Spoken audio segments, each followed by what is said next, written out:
Hello everyone and welcome back to 4KB Shorts Let's Play of Kentucky Route Zero. So we have Xanadu, the computer, and it looks like we have to access it to continue our adventures into the Zero. How do you think we get it started? This old thing? Maybe there's a hand crank around. Oh, it has a run key. Well, I guess we can just press that, shouldn't we?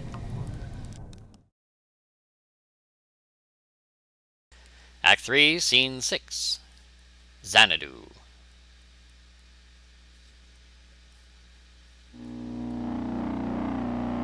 Okay.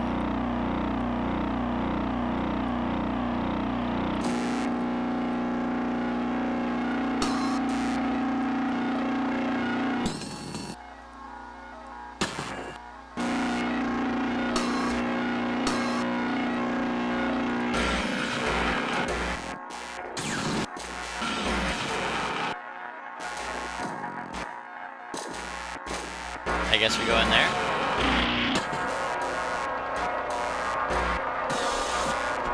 Ha! This thing is in rough shape. Do these switches do anything?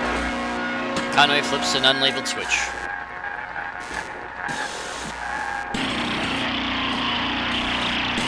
Okay, that's worse.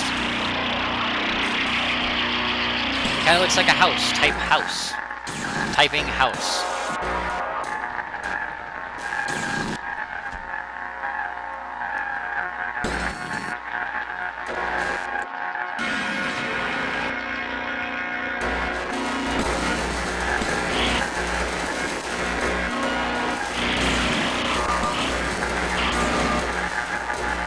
Getting a little better, looks like.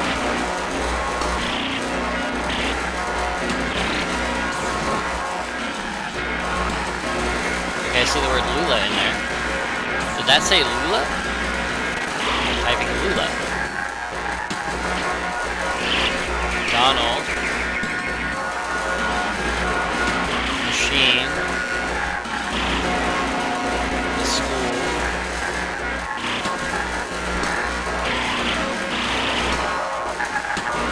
Still mostly jumbled garbage. Damn, I can't tell what she's saying. Oh, I have my portable degausser with me.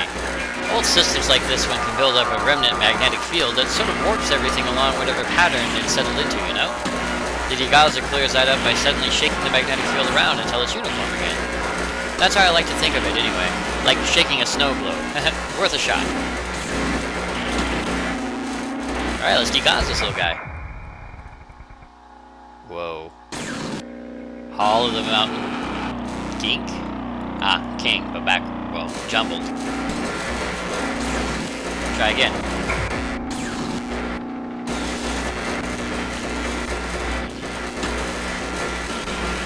Well, okay.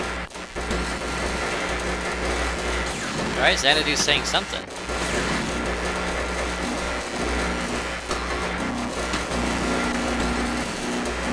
Premature end of file, press any key to quit. This is a lost cause. What a piece of junk.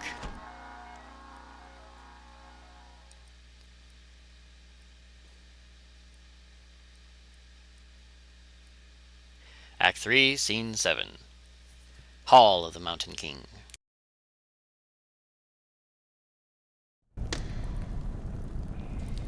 Bizarre. And what was that about Lula? Maybe Donald knows how to clear it up a bit. Okay, let's go talk to Donald then.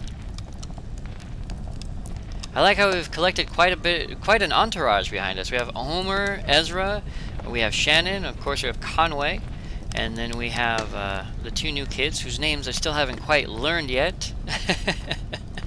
Who make excellent music, by the way.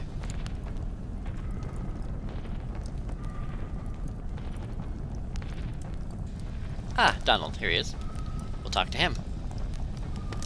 So, you've seen it for yourself. What's left of it? Pretty busted. The chalky bones of a beautiful dream. But you can see what it once was, can't you? Can't you? There was so much more to it. Ornate labyrinths of memory, exhaustively simulated parallel cave ecosystems, real artificial intelligence built on sophisticated neural network algorithms, The birds in the forest could flock in 3 dimensions. The bats could learn to sing. And then it began to crumble when the strangers came. At first we only heard them, walking heavily through the caves, dragging things around, hammering and clattering their tools. Sometimes we heard working songs, never close enough to make out real voices, just their echoes cascading wordlessly in the tunnels. And we caught a glimpse of one. What did they look like? They look like... No, it's too horrible. I shouldn't be telling you about this. They're dangerous. They're strange. I should never have tried to outwit them. They were always too much for me, but it's too late now. If I'd listened to Lula, Lula? Lula Chamberlain? Yes, of course. Oh, do you know her? We're looking for her now. No, she's gone now. She left. We built this together. Did you know? Lula, Joseph, and I. Lula is gone from here, but still in there. In Xanadu. I don't know where Lula is now, or how to get there from here, or how to unwind that damn tangled highway, but Xanadu, before its ruin, was faultless as an oracle, a shrine to perfect simulation. Until... but maybe? Those weird interlopers destroyed my Xanadu. Perhaps they know how to fix it. It may be dangerous. I've sent many eager seconds to negotiate with them to repair my masterpiece. Back there, that tunnel. Push back the vines, crawl out into the darkness, watch your step. After a while, you'll feel the terrain change beneath your hands and knees, from rock to crystal, and then to mud. Then you'll be out. That's where the strangers came from. Now leave me alone. I still have a bit of mold in my pipe, and a few dreams left.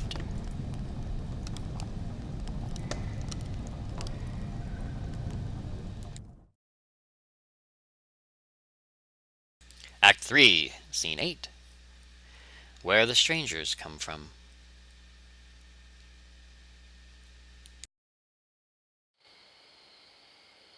Oh. Okay, well, I guess at some point we were going to encounter a graveyard. I just didn't think it'd be quite that alarming.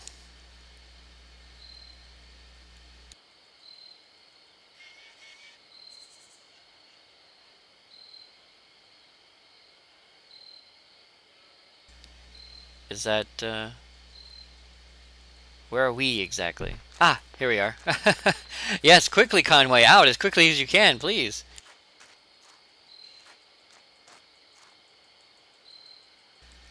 Well, this can't be right. Looks like an old church. It's muddy. Yeah, that's what he said. Crystals and then mud. Okay. I want to stay outside. Why? I think I saw a lizard. I'll stay with him. Okay, we'll make it quick. Oh, okay. So we're going to stay outside with Junie here. Headstone. We'll read the headstones because these will be entertaining.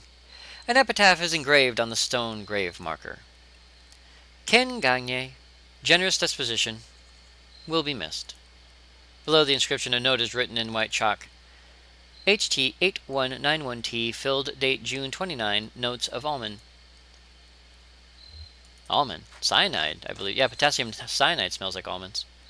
An epitaph is engraved on the stone grave marker. Calvin Johnston and J. Benjamin Holman, we think you two would really have liked each other. Below the inscription, a note is written in white chalk. HT8192B, filled date 24, weird finish. An epitaph is engraved on the stone grave marker. John Seitzma, always had a far-off look. Probably still does. Below the inscription, a note is written in white chalk. HT8192E, filled date August 1st, aftertaste of rainwater.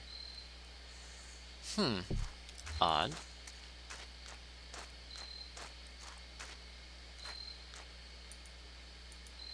Cindy or Brian Cupini.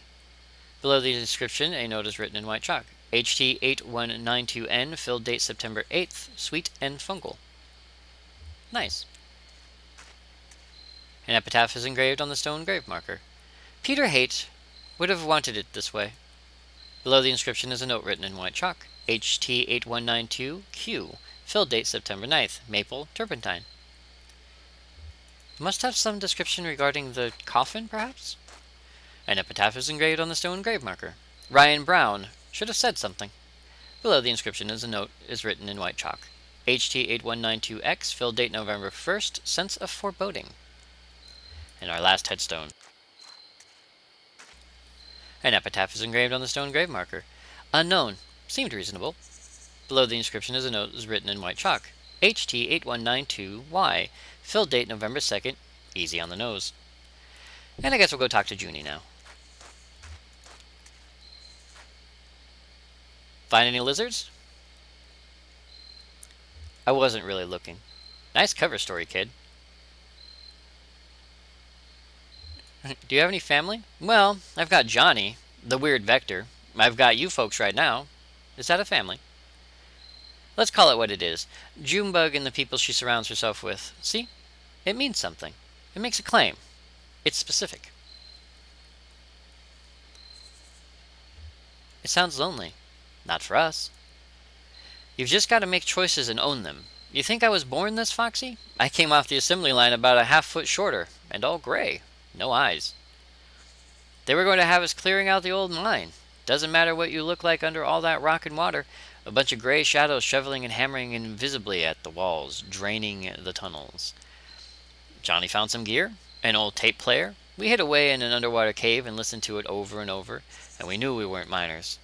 We slipped out onto the road, just these two featureless shadows, and ever since that night, we've been detailing, coloring in, specifying. I feel more like myself every day.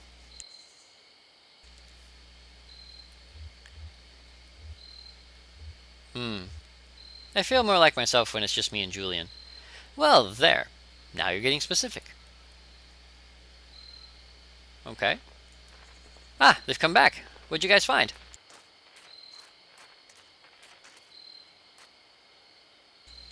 There you are. What'd you find in there? It wasn't... Hey, what's going on? You look flushed, old man. It doesn't matter. Right, okay. We got what we need. Let's go. Act 3, Scene 9. Hall of the Mountain King.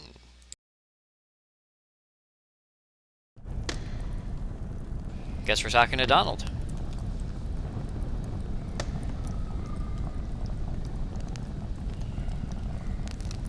Trace an orbit round the road, and close your eyes with holy dread, for we on mold and whiskey fed, and drank from rivers down below.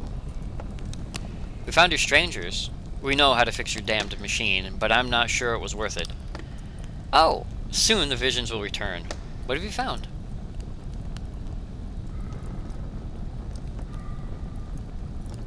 They say you need to scrape the mold off the timing crystals. They say you need to type in a specific phrase to restore it. Oh, a bit of a poem to rally the illustrious spirit. Of course. Well then, type away, by all means. Do not hesitate. Type away. So let's type away on Xanadu.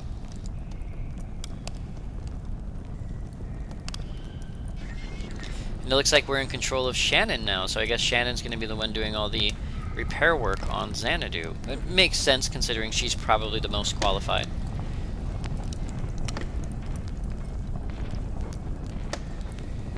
So it seems that Junie is a machine. Junie and Johnny both are machines. That's where the whirring sound comes from.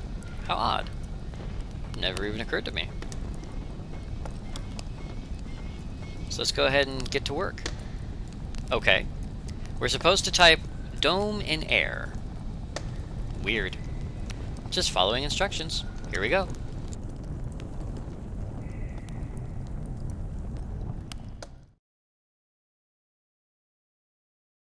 Act 3, Scene 10. Xanadu.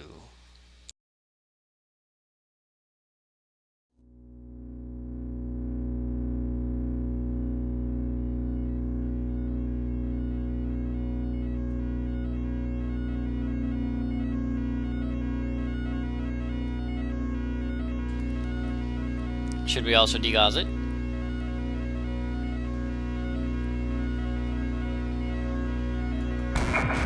Okay, there we go.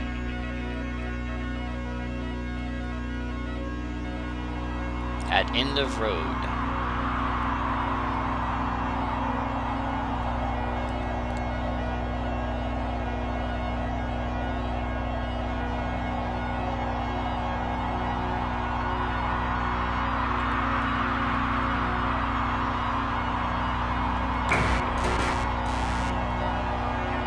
That's not going to stop it. You are standing at the end of a road before a small brick building. Around you is a forest. Let's check out the building. Enter building. Inside building.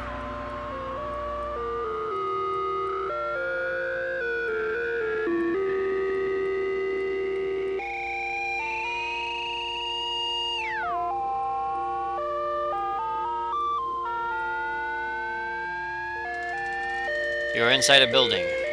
A storage shed for the National Park Service. There is a sensible modern electronic lantern nearby. Get the lantern. Get lantern. Taken. Exit building. Enter forest. That's not something you can enter. Just type a direction. North. In forest.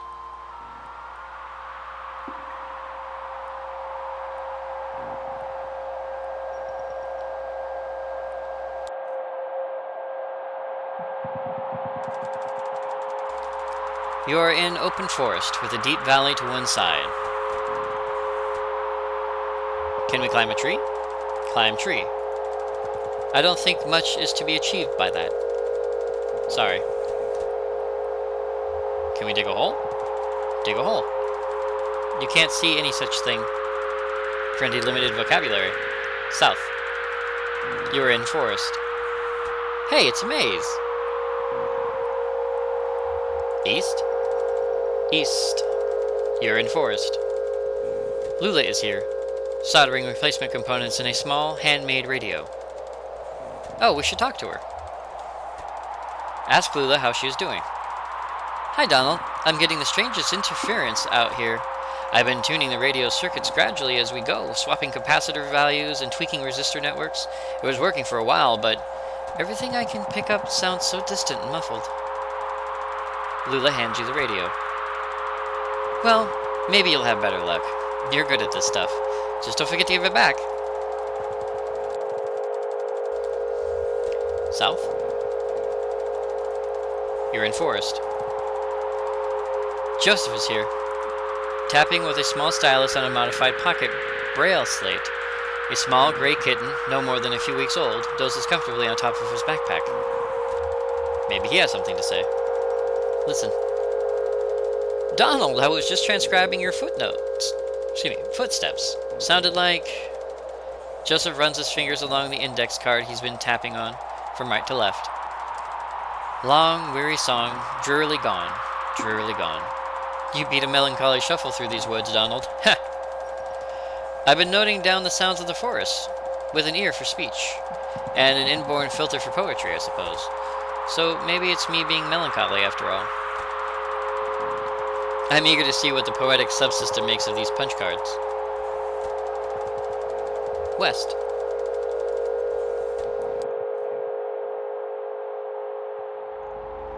At edge of hole.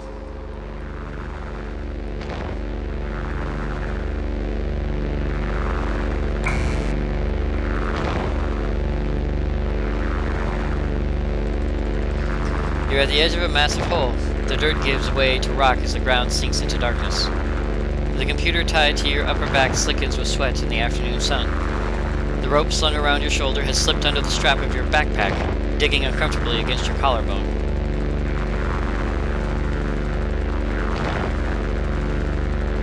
You hold on the hole to see if there are pirates. Shine the lamp into the hole.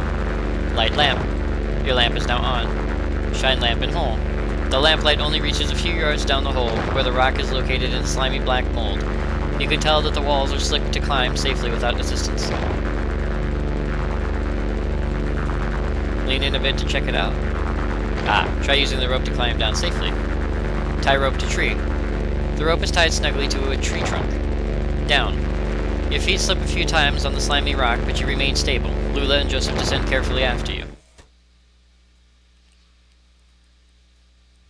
In bed quilt.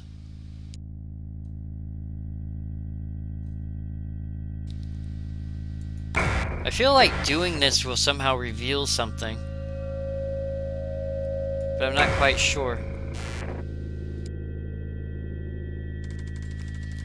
You are in Bedquilt, a long east-west passage with holes everywhere. Joseph and Lula remove the computer equipment they are carrying on their backs and begin setting up. That's the last trip, so everything's down here now. Set up the gear. Set up gear. I only understand you as far as wanting to set the up above. Set the up above? Lula looks pensive. Ask her about the cave. Ask Lulu about the cave. Having second thoughts? I don't blame you, it's unsettling down here. Weird acoustics. Earlier, as we were climbing down, I thought I heard voices for a moment, or not voices themselves, but the echoes of voices. Singing. Some kind of eerie, tuneless working song. I'm glad I'm not down here alone. Ask her where the treasure is. Ask Lulu where the treasure is. Ha! If we knew that, we wouldn't have to set up down here. I know you think this environment will help our project, get us in touch with a deep romantic reverence of some kind of profound natural spookiness, but I was more comfortable in our lab. The university picked the worst time to cut our funding. Typical institutional stinginess and academic politics. I mean, I felt like we were getting really close to something. Anyway, I don't know if it's sustainable down here, you know, to live and work here together. Joseph looks uncomfortable. Jealous. Hey, Donald, can you help me wire up these generators? I'll assemble the synthesizers, but I could use some help with the serial interfaces if you have time. You hear an unfamiliar echo from a tunnel to the east. Maybe if we help Lula, she'll have more to tell us. Wire up the generators. Help Joseph. I appreciate it, Donald.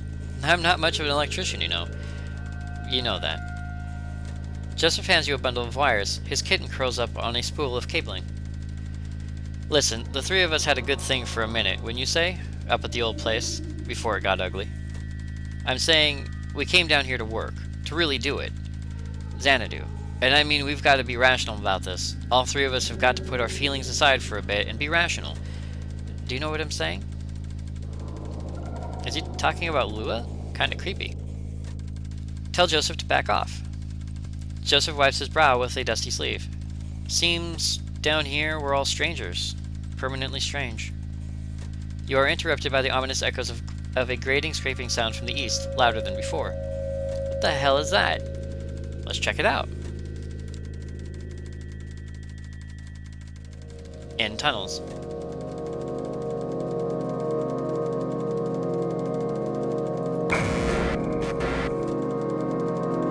Now that looks like a close-up of the zero right there.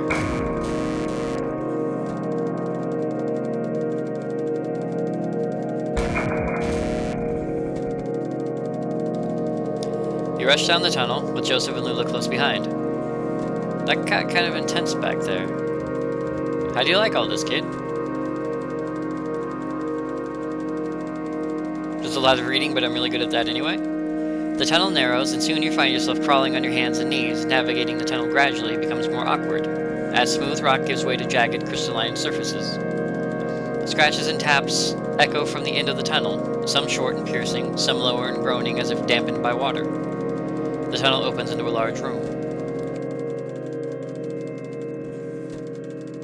In Crystal Room.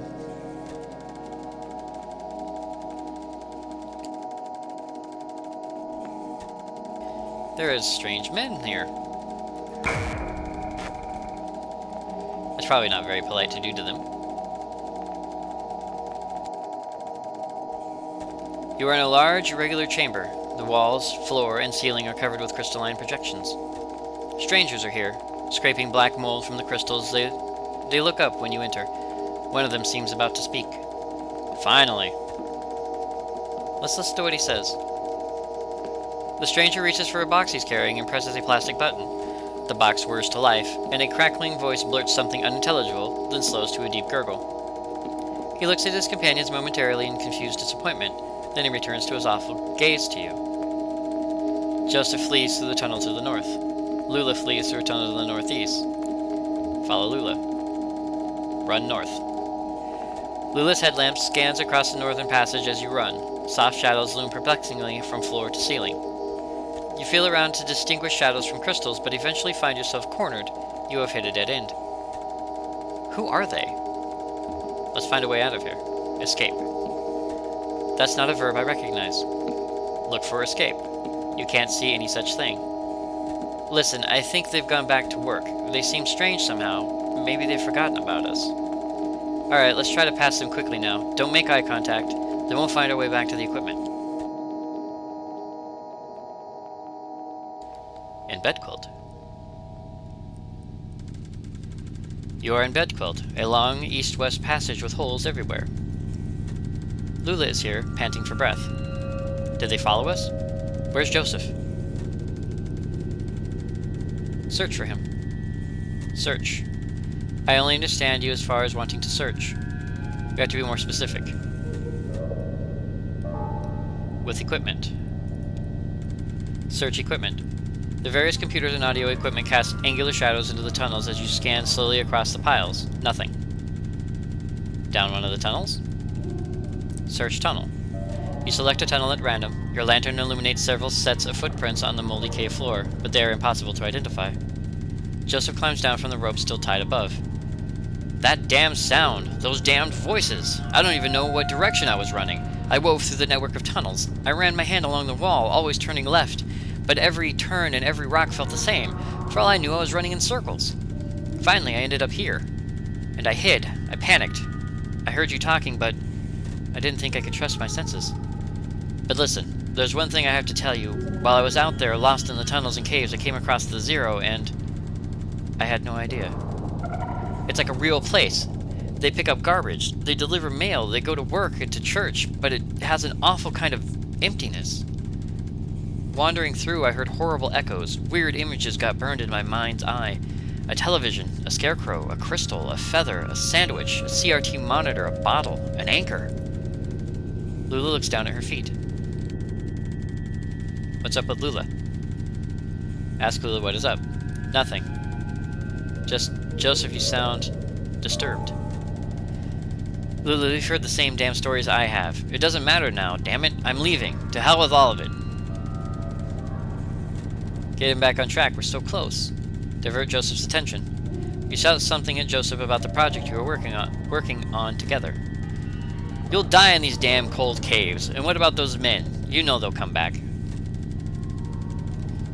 Tell them we can find somewhere to start a fire.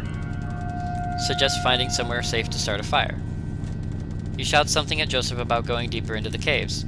Did you hear their voices? They'll find you, but not me. I'm going back to the surface. Stop, your stupid fight is ringing through the whole damned caves. Joseph is right, we can't stay here. I'm leaving too, but I'm not going back to the surface. I'm taking my station wagon and I'm heading for the Zero. I think we need her to stay. Ask Lula to stay. You plead with Lula about your continued collaboration. I'll send you this tape when I'm done recording. I'll put it in the mail, and then you can see what your damned machine does with it. Lula and Joseph have left. In tunnels. Abandoned by your collaborators, your confidants, your companions, the only two among your colleagues with whom you've ever trusted the gift of your friendship. Pretty thick. Sounds like Beardo has his heart broken. You wander the tunnels alone, dragging along the components of your unrealized masterpiece, combing the underground passages for new sight in which to realize your vision. Sounds like a genius. How do you mean? Vain. Vanity. Ain't it the truth? My Aunt Remedios, before she got into the whole ethomusicography thing, she was a painter, mostly nudes in oil. She had this model. I'll never forget him. Big, classically physical guy. Looked like he was about to storm Troy. He made everyone call him the Colonel. Weaver and I saw this guy naked a lot. We couldn't help it. He was always posing somewhere in the house, chasing the light from room to room while Aunt Remedios made a sketch of his profile or worked on the right mix of pigments for his abdomen. The Colonel had his magnificent hair, long black hair that ran down just to the bottom of his shoulder blades. One evening, he was standing next to an open window in the back of the house. The sun was setting. Early spring, I think. It was kind of windy. Aunt Remedios was trying to get his hair right. She kept arranging it like half in front, half behind, running over his shoulders and laying across his chest in this very specific way. But it itched him or something, and he'd do this weird, indignant shuffling thing, or the wind from the open window would push it around, and he'd start to turn his neck when Weaver or I ran by, and everything would be tangled again. The final product was a swirl of black lines billowing around the top of his neck. Weird thing is, I don't even remember his face now, just that black swirl. Probably the best one she ever painted. Hall of the Mountain King. I have an odd feeling that the package that Conway is delivering is the tape that goes to Xanadu.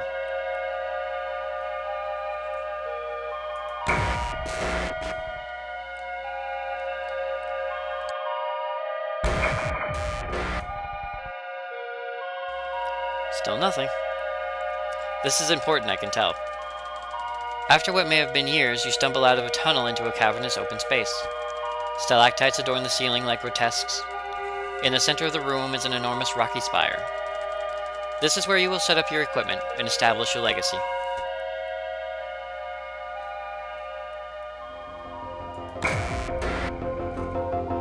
Xanadu. Now is the time to continue your work.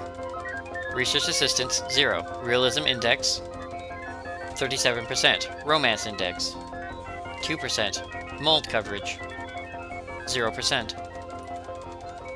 You may hire a new research assistant, assign assistance to a task, or sleep until tomorrow. Hire a new research assistant. Hire. Uploading job advertisement to university message boards. You have hired Andrew, who studies statistics. Assign assistance to his task. Assign. You may assign research assistants to debugging, transcription, or speculation. Transcription. Assigning available research assistant to transcription. Hire a new research assistant. Hire. Uploading job advertisement to university message boards. No new applicants. Try again later. Okay, sleep. Sleep. Time passes. Andrew extensively notates tunnel diameter as a function of length. Now is the time to continue your work. Research Assistance 1, Realism Index, 52%. Romance Index, 0%. Mold Coverage, 8%. You may hire a new research assistant, assign assistance to a task, or sleep until tomorrow. Hire a new research assistant. Oop, assign. You may assign research assistants to debugging, transcription, or speculation. Transcription. Assign available research assistants to transcription. Hire a new research assistant. Type hire. Uploading job advertisement to the university message boards. You have hired Amy, who studies human-computer interaction. Assign assistants to a task. You may assign research assistants to debugging, transcription, or speculation. Now, Amy did debugging or speculation. I believe she did debugging? Assigning available research assistants to debugging. Hire a new research assistant. Hire. Uploading job advertisement to university message boards. No new applicants. Try again later. Okay, so then we'll do sleep. Time passes. Amy fixes some weird math with some weirder math. Andrew carefully transcribes the sound of dripping water in all their variations over a period of several hours. Greasy black mold is collecting on the computer equipment. Now is the time to continue your work. Research Assistance 2, Realism Index, 72%. Romance Index, 5%. Mold Coverage, 18%. You may hire a new research assistant, assign assistants to a task, or sleep until tomorrow. We'll try to hire a new research assistant. Uploading a job advertisement to the university message boards. You have hired Weaver, who studies mathematics. Assign assistants to tasks. Assign. You may assign research assistants to debugging, transcription, or speculation. Debugging. You have 3 research assistants available today. Assign how many to debugging. 1. Assign assistants to a task. You may assign research assistants to debugging, transcription, or speculation. Speculation. You have 2 research assistants available today. How many to speculation? 2. Sleep. Time passes. Amy identifies a bug with the oxygen level simulation, but is unable to fix it. Andrew discards centuries of exhaustive data on the uniformity of cause and effect. Weaver makes a convincing argument for the edibility of stone. Intruders. The strangers are doing something to the equipment, but you can't make out what. You hide behind a rock until they leave. With trepidation, you emerge from your hiding place, hours later. Now is the time to continue your work. I'm not convinced this is getting us any closer to the 0. Research Assistance 3, Realism Index, 52%, Romance Index, 20%, Mold Coverage, 0%. You may hire a new research assistant, assign assistance to a task, or sleep until tomorrow. We will try to quit and start over. I want to keep playing.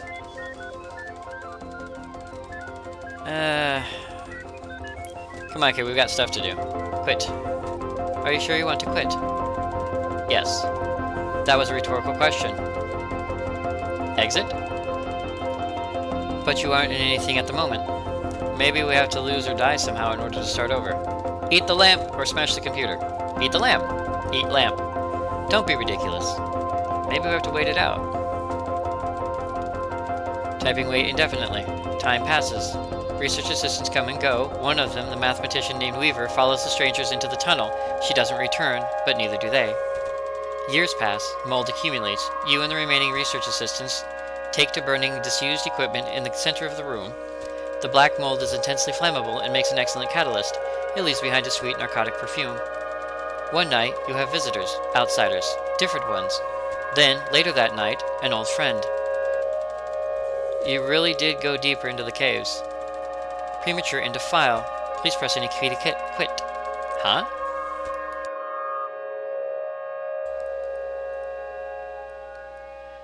Built a computer so smart it could tell the future. Act 3, Scene 11. Hall of the Mountain King.